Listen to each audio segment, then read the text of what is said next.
welcome to Media Space Members Daily. We bring you exclusive interviews with our leadership group and other professional influencers within the media GovTech industry globally.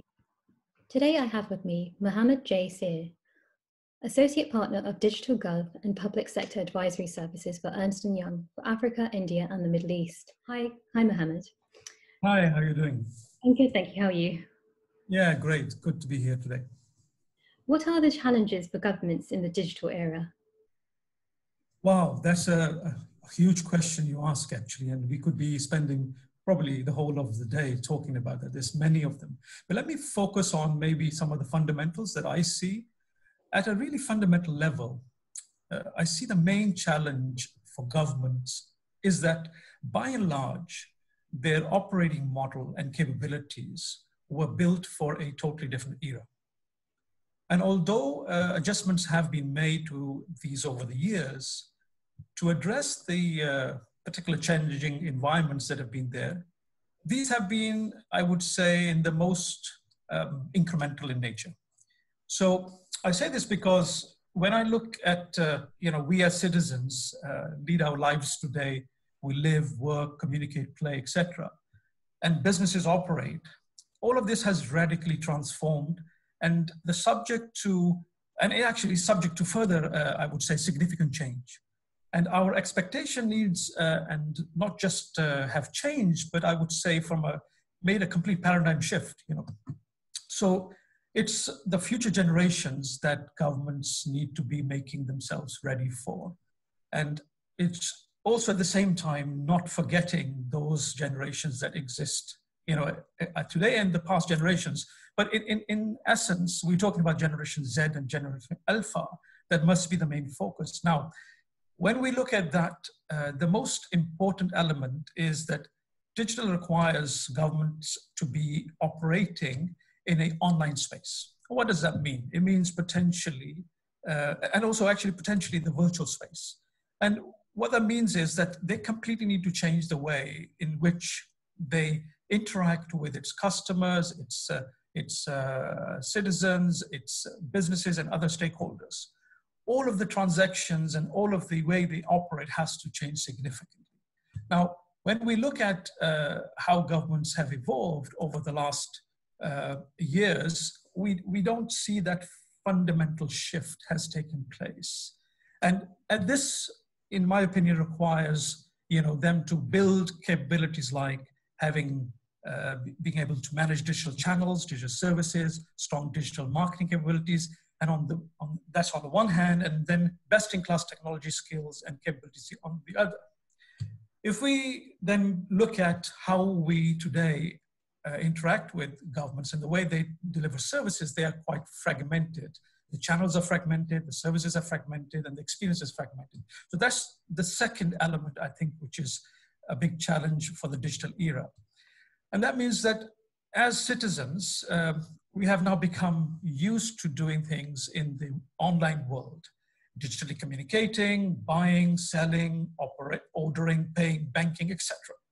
And if there is one thing that we have discovered during this pandemic that we are all going through COVID-19 is the realization that online world plays a far greater role in our lives and could even become a more significant part of our day-to-day lives than it has been previously and how we had imagined. And governments, but not all, on the other hand, are much harder and inconvenient to deal with. It's one government, but at the same time, we have to remember dozens of brands.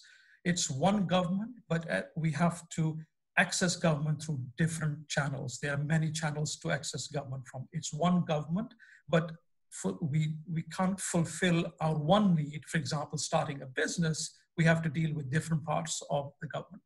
So that's the second element, I think, is a big challenge where the way it's structured and delivering services is much more fragmented. And the third, and quite significant, is the legacy technology stack and practices. Governments have for many years, as we all know, invested heavily in building their technology stack, IT capabilities, practices, and it's sunk investment. This sunk investment actually is what makes it hard for governments to adopt and invest in radically new technologies and ways of working. Now, this comes in the way, in my opinion, to governments being able to operate in an online world that is the way the new generation and private sector organizations are really looking for governments to operate. What opportunities do you see for GovTech consultants for governments in the MENA region and globally? Look, I would say there are three main, potentially four, that I see as significant opportunities for governments in general. Number one, I think there's an opportunity for governments to look at an unprecedented way of changing the way they operate. Digital technologies are enabling governments to refocus on fulfilling the core purpose of serving the citizens. And so that connection back with the citizens, being able to reconnect and think about why you exist as a government and how you can fulfill your services and your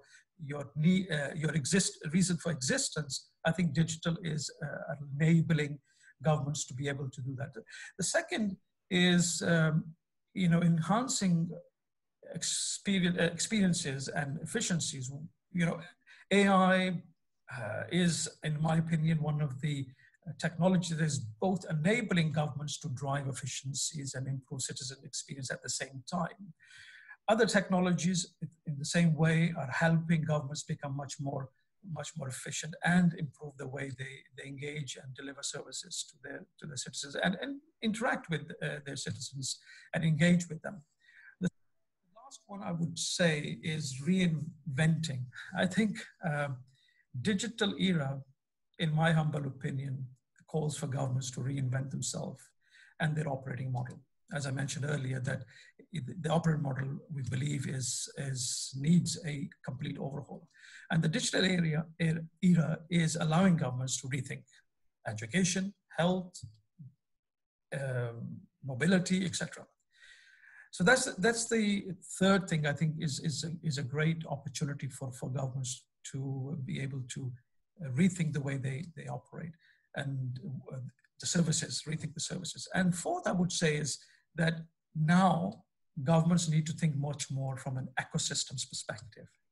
They need to look to leverage ecosystems in their pursuit to really become ready for the digital era. Startups, tech firms, entrepreneurs, academia, etc.